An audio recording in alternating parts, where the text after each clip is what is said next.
अल्हम्दुलिल्लाहि रब्बिल आलमीन वल आक़िबतु लिल मुत्तक़ीन वस्सलातु वस्सलामु अला सय्यिदिल अंबिया वल मुरसलीन अम्मा बअदु फ़अऊज़ु बिल्लाहि मिनश शैतानिर रजीम बिस्मिल्लाहिर रहमानिर रहीम। अल्हम्दुलिल्लाह सफ़रुल मुज़फ़्फ़र का महीना जारी है, जहाँ इस महीने के अंदर मुख्तलिफ़ बुज़ुर्गान दीन के आरास मनाए जाते हैं। जिस तरह से इमाम रब्बानी या इमाम अहले सुन्नत के जो आरास मनाए जाते हैं, तो इमाम अहले सुन्नत मुजद्दिद दीन व मिल्लत परवाना शम्म रिसालत अलहाज हाफिज़ इमाम मोहम्मद रज़ा फ़ाज़िल बरेलवी रहमतुल्लाहि ताला अलैह के मसलक के आला हज़रत की प्रचार करने वाले, तहफ़्फ़ुज़ फराहम करने वाले अज़ीम शहीद जर्नल अहले सुन्नत, अमीर शहीद अहले सुन्नत, मोहसिन अहले सुन्नत और बानी तहरीक सुन्नी तहरीक शहीद सलीम कादरी रहमतुल्लाहि ताला अलैह का भी आज यानी 23 सफ़रुल मुज़फ़्फ़र को उनकी यौम शहादत का दिन है। आइए उन्हें खराज अक़ीदत और तहसीन पेश करने के हवाले से उनकी ज़िंदगी के मुख्तलिफ़ चंद मुख्तसरन वक्त को मलहूज़ रखते हुए आपकी समातों की नज़र करते हैं कि ये अज़ीम अहले सुन्नत के जो मोहसिन थे ये कौन थे और इनकी क्या खिदमात थीं। यकीनन पुरफितन दौर में अहले सुन्नत पर जुल्म के पहाड़ तोड़े जा रहे हों, मसाजिद अहले सुन्नत को आनन फानन धौंस और धमकियों के ज़रिए अहले सुन्नत के पुरअमन लोगों से छीनने का अमल जारी हो, हमें वो वक्त भी याद है। यकीनन मेरी शहीद अहले सुन्नत मोहम्मद सलीम कादरी रहमतुल्लाहि ताला अलैह के साथ चंद इस तरह की घड़ियाँ गुजरी। हमारे मोहल्ले में कराची में रहते थे और मेरी सोहबतें भी हज़रत के साथ रही थी, तो यकीनन मुझे वो वक्त याद है कि बदअकीदा मुसल्ला गिरोह जो कि अपनी दहशतगर्दी बदमाशी में मुल्क भर में दहशत और खौफ की फ़िज़ा छोड़ जाते थे, अहले सुन्नत के भोले भाले लोग बड़े पुरअमन तरीके पर चले जा रहे थे।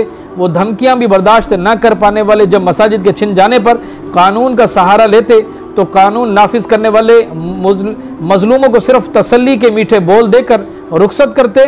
क्योंकि आज भी ऐसा हुआ कि मैं फ़कत दो मुख्तसर जो है ना आपको मिसालें पेश कर दूं कि मेरे इस शहर कुनरी के अंदर भी इतराब में एक दड़ो महाजर में अहले सुन्नत की मस्जिद कि जहां पर बदमज़हबों ने कब्ज़ा जमाया, सालों मुकदमा चला, कई मरतबा फ़ैसला अहले सुन्नत के हक़ में आया और फ़ैसला आ जाने के बाद भी कानून नाफिज करने वाले इदारे मुकम्मल तौर पर वो मस्जिद का कब्ज़ा दोबारा अहले सुन्नत को ना दिला सके और सिर्फ समझ लें कि झूठी तसल्लियाँ, फिर प्रोटेक्शन के केस, फिर कई मरतबा पेशियाँ, कई मामलात। इसी तरह से असिस्टेंट कमिश्नर यानी एसी ऑफिस कुनरी के अंदर खुद स्टाफ ने, एसी साहब ने, मुख्तियार खान ने अहले सुन्नत को जब मस्जिद दी तो सारे मामला तारीख का हिस्सा है, आपके सामने हैं। यहाँ तक कि आईजी तक मामला गया और अपना चीफ सेक्रेटरी तक मामला गया। बिल आखिर डीसी साहब को यहाँ पर आना पड़ा और अहले सुन्नत की तरफ से मुझे बिठाया गया और फरीक सानी की जानिब से जिन्होंने कब्जा जमाया था फिर वो झूठे साबुत हुए। एजेंसियों के सामने तमाम मामला दिए सामने रखे हुए क्योंकि उनके सामने ये मामला हुए थे, उनके सामने बंदे थे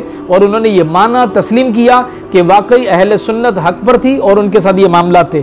तो इस तरह के दौर आज भी चल रहे हैं, लेकिन हमारे में वो उस अहले सुन्नत के मुजाहिद की वाकई कमी है। बहरहाल जो कानून जो है वो कानून नाफिज करने वाले मजलूमों को सिर्फ तसल्ली के मीठे बोल देकर रुखसत करते। मजहबी दहशतगर्दी इस उरूज पर थी कि दहशतगर्दों के अज़ाइम थे कि एक भी ऐसी मस्जिद नहीं छोड़ेंगे जिसमें सलातो सलाम की आवाज़ गूंजे और उनके नापाक अज़ाइम की हद यहाँ तक पहुँच गई कि मज़ारात औलिया को ढाने के मंसूबे बनाए गए। या रसूलुल्लाह कहने वालों को सरेआम कत्ल गारत गिरी पर उतरा, उनको कत्ल कर दिया गया, शहीद कर दिया गया। जहाँ पर या रसूलुल्लाह जिस मस्जिद में लिखा था उसको शहीद किया जाता था, जहाँ पर या रसूलुल्लाह दीवारों पे चाकिंग होती थी उसे मिटाया जाता था।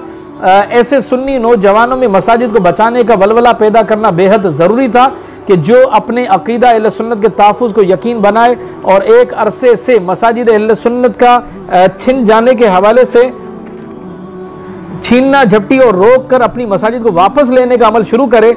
उस वक्त जो अहले सुन्नत के लोग अपनी छीनी मसाजिद अहले सुन्नत के लिए अदालत का रुख करते तो तवील अरसे तक फैसला ना हो पाता कि बल्कि अहले सुन्नत के हक में फैसला आने तक दहशतगर्द कुव्वत पकड़ जाते, पुलिस को अदालती हुक्म मिलता है ये अहले सुन्नत की मस्जिद अहले सुन्नत के हवाले की जाए, मगर खौफ और दहशत का ये आलम होता था।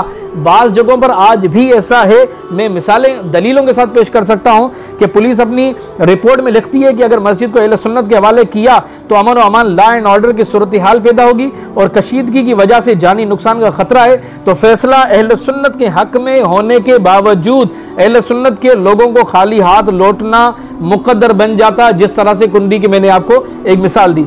इस कदर मैंने जो तमहीदी तफसीली गुफ्तगू कर की है तो इतनी कुर्बानियाँ देने के बाद तो तंजीम ने बन ही जाना होता है, इनकलाब तो आता ही है, मगर मेरी आंखें नबी करीम रऊफ रहीम सल्लल्लाहु अलैहि वसल्लम के गुलाम आशिक मर्द कलंदर को अपनी आंखों की पुतली में समोए हुए हैं, जो खुद अपनी ज़ात में अंजुमन था, एक फ़र्द वाहिद मगर तंजीम था, एक अकेला मुतहरिक मगर तहरीक था, कतराए आब मगर समुंदर था, तुराबी मगर गोहर नायाब था। गोया कि यूं कहूँ कि एक जहान था जो मुस्तफ़ा सल्लल्लाहु अलैहि वसल्लम के इस गुलाम सादिक के शऊर में आबाद था। हिंदुस्तान के शहर गुजरात से हिजरत करके आने वाले मोहम्मद इब्राहिम कुरैशी के बेटे मोहम्मद सलीम कुरैशी ने 1960 ईस्वी में कराची में जन्म लिया। 1968 ईस्वी में कराची के इलाके बल्दिया टाउन में अपने वालिदैन के साथ रिहाइश इख्तियार की। यकीनन मेरा ननियाल बल्दिया टाउन से ताल्लुक़ रखता है, तो मेरे कई हमारे वहाँ पर घर मौजूद हैं, तो शहीद सलीम कादरी के साथ इस हवाले से सोहबतें रही हैं। जब रिहाइश इख्तियार किया तो कुरान पाक की शहीद सलीम कादरी की जो तालीम थी वो मकामी मदरसे फिर इब्तदाई तालीम बल्दिया टाउन में ही हासिल की। मोहम्मद सलीम कादरी को ज़माना स्कूल और कॉलेज से ही दीन से बेपनाह लगाव था और आपका सिलसिला तरीक़त कादरी था। वो सलीम कादरी है जो फ़िक्र रज़ा का परचम लिए पाकिस्तान के शहर कराची के इलाके बल्दिया टाउन से आगाज़ करता है और अपने करीबी हम जहन रुफ़क़ा से मुलाकातों का सिलसिला जारी रखा। जब रुफ़क़ा की तादाद दर्जन से भी कम थी तो अहले सुन्नत की हक पर डाके डालने का सिलसिला बढ़ने लगा। तो एक दिन ऐसा भी आया कि सोच ने बुलंदी पर पहुंचना शुरू किया, अक्ल सलीम में एक तहरीक और फिक्र बढ़ने लगी। फिक्र रज़ा में अहले सुन्नत की मोहब्बत ने सीना जलाना शुरू कर दिया। इसी इसना में एक रात ऐसी भी आई जो हज़ारों रातों से बेहतर है, वो माए मुक़द्दस की लैलतुल क़द्र। उस रात मोहम्मद सलीम कादरी ने अपने रुफ़क़ा के साथ 1990 में मुक़द्दस रात में एक तहरीक का क़याम अमल में लाए जिसका नाम सुन्नी तहरीक रखा गया और इस अज़म के साथ के हुकूक़ अहल सुन्नत के उसूल के लिए चाहे जितनी भी मुशक्क़त करनी पड़े, जुल्म के पहाड़ तोड़े जाएं, हत्ता कि अगर जान भी देनी पड़े तो गुरेज़ ना किया जाएगा। तमाम रुफ़क़ा ने आपके इस जज्बे की कदर मंजिलत को कब से जान रखा था, मगर आज अहद की रात थी। इस मुक़द्दस रात में सुन्नी तहरीक की बुनियाद रख दी गई थी। इस रात की बरकत ने इश्क़ रसूल की शम्मा में और रोशनी पैदा कर दी। बग़ैर किसी वसाइल और जगह के कारवां लेकर चल पड़े। सलाम इस मर्द कलंदर पर जो एक टूटी फूटी होंडा 50 पर बैठकर कंप्यूटर और मोबाइल टेक्नोलॉजी ना होने के बावजूद फुटपाथ ही को दफ्तर समझकर काम करने लगा। लैलतुल क़द्र की रात लगाए जाने वाली इस नन्ही कॉम्पल ने बढ़ना शुरू किया और एक मुज़ाफ़ाती आबादी यानी बल्दिया टाउन से निकलकर अहले सुन्नत के हुकूक की आवाज़ ने शहर कराची में गूंजना शुरू किया। तो इस आवाज़ ने कराची से निकलकर खैबर तक पहुंचना शुरू किया तो लोग खिंचे चले आते थे। एक शहर की कैफियत है जो दौरान गुफ्तगू लोगों पर तारी हो जाती है।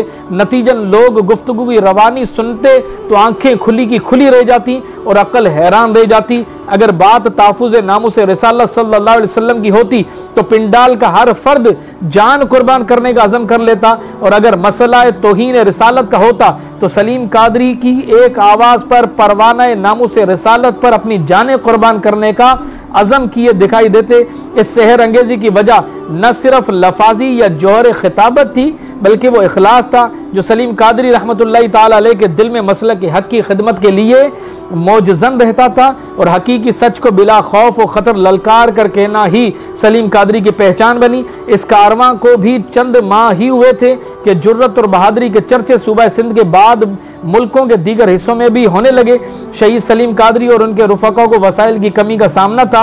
वो चाहते थे कि पहले कराची में तहरीक को मुनज़्ज़म किया जाए, मगर मुल्क के दीगर शहरों में ऐसी प्यासी निगाहें सलीम कादरी के उस पैगाम की मुंतज़िर थी जो आला हज़रत मुजद्दद दीन व मिल्लत परवाने शम्मे रिसालत अलहाज हाफिज़ इमाम अहमद रज़ा फ़ाज़िल बरेलवी रहमतुल्लाहि ताला अलैह के फ़लसफ़ा फ़िक्र मिशन को आम करने के जज्बे की बेबाकी और उसकी वजह से लेकर बाहर मुल्क के दीगर हिस्सों में भी सुन्नी तहरीक की जड़ें फैलना शुरू हो गईं।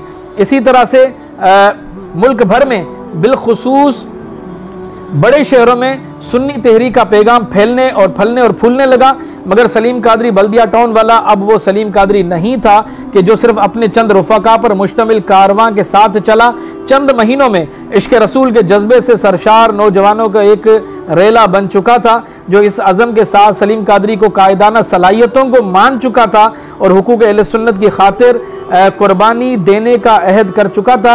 सुन्नी तहरीक के वजूद को अभी 1 साल भी नहीं गुजरा था कि अहले सुन्नत के एक गरीब आबादी यानी मोहम्मदी कॉलोनी में मौजूद इब्राहिम मस्जिद पर मुसल्ला गिरोह ने हमला करके मस्जिद पर कब्जा करना चाहा। सुन्नी तहरीक की पहली कुर्बानी देने का वक्त करीब था कि मस्जिद बचाना मुश्किल था, मगर नौजवानों के जज्बे ने निहत्ते होने के बावजूद मुसल्ला दहशतगर्दों का अपने अंजाम की परवाह किए बगैर सामना किया और मुसल्ला दहशतगर्दों ने मस्जिद पर कब्जे की साजिश को नाकाम होते ही गोलियां बरसाईं, जिसके नतीजे में अहले सुन्नत की मस्जिद का दिफा करते हुए सुन्नी तहरीक का पहला 16 साला शहीद अब्दुल सलाम ने जान का नजराना पेश किया। शहीद अब्दुल सलाम की शहादत ने हौसले पस्त न किए बल्कि मजीद जज्बों को तक़वियत बख्शी।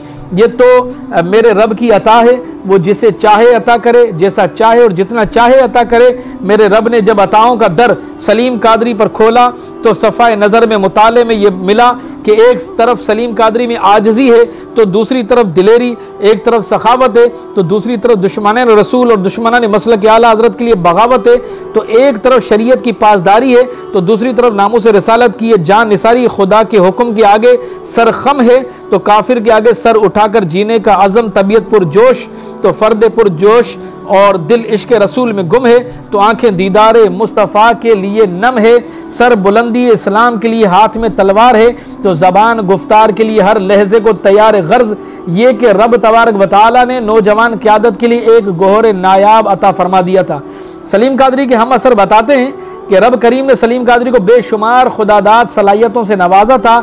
किससे बात करनी है और किस अंदाज से करनी है इसका ढंग तो कोई सलीम कादरी से सीखे, क्योंकि उसकी ज़िंदगी का कारकुनान और हमदर्दों को यह सिखाया है कि इंतज़ामिया से बातचीत करने का अंदाज़, रसूल करीम सल्लल्लाहु अलैहि वसल्लम के गुस्ताखों को जवाब देने का अंदाज़ और उलमा से शफ़क़त कैसे हासिल करनी है, ज़राए अबलाग से अपनी बात कैसे मनवानी है, सियासतदानों को अकल के नाखून कैसे देने हैं। ये वही बुनियादी चीज़ें हैं जो एक अहम लीडर में होनी चाहिए, जब ही वो सफ़ाए हस्ती में अपने नाम को बाकी रख पाता है। और बिलाशुबा ये सब सलाहियतें अल्लाह तबारक व तआला ने सलीम कादरी को अता फरमाई थी। मुल्क भर में मौजूद मसाइल अहले सुन्नत का तहफ़्फ़ुज़ किसी हद तक मुमकिन हो सका था। इसके साथ साथ अपनी छीनी हुई मसाजिद को वापस लेने का अमल जारी था कि सुन्नी तहरीक ने अपने 11 बरस मुकम्मल कर लिए और इस दावे को सच कर दिखाने का वक्त भी आन पहुंचा कि 1960 ईस्वी में पैदा होने वाले मोहम्मद सलीम कादरी 2001 में मुल्क भर के दर्द रखने वाले सुन्नी नौजवानों की दिल की धड़कन बन चुका था और सुन्नी तहरीक में दिन ब दिन निखार पैदा हो रहा था। 18 मई 2001 बरोज़ जुम्मे का दिन भी आ गया। इसी रोज़ बानी और कायद सुन्नी तहरीक मोहम्मद सलीम कादरी अपने मामूल के मुताबिक कुर्बानी का जज्बा लिए घर से निकले। ये कोई ना जानता था कि मुजाहिदान शख्सियत की आखिरी और सबसे बड़ी कुर्बानी का वक्त करीब है और वो दिन मुझे याद है। यकीनन मैं भी उस वक्त में वहीं बल्दिया टाउन कराची में मौजूद था जब ये गमनाक खबर कानों तक पहुंची कि शहीद सलीम कादरी, जब चूंकि बल्दिया टाउन में एक 7 नंबर पर कब्रिस्तान है, वहाँ पर जुम्मा हजरत पढ़ाने के लिए आते थे और वहाँ पर एक मदरसे के बच्चे जो उनके पीछे इक्तदा के अंदर नमाज पढ़ते थे, तो जुम्मे की तैयारी जहन के अंदर जैसे बावुजू होकर ये मतलब घर से निकले, भतीजे भी साथ हैं, बच्चे भी साथ हैं और गार्ड भी साथ थे, तो इस हवाले से उन पर हमला किया गया। उस हमले में शहीद सलीम कादरी हमारे बीच से यहाँ से हमेशा के लिए रुखसत हो गए, लेकिन उनकी यादें हमारे साथ आज भी मौजूद हैं और वो शहीद हैं और शहीद ज़िंदा होते हैं और आज उनका यौम शहादत है।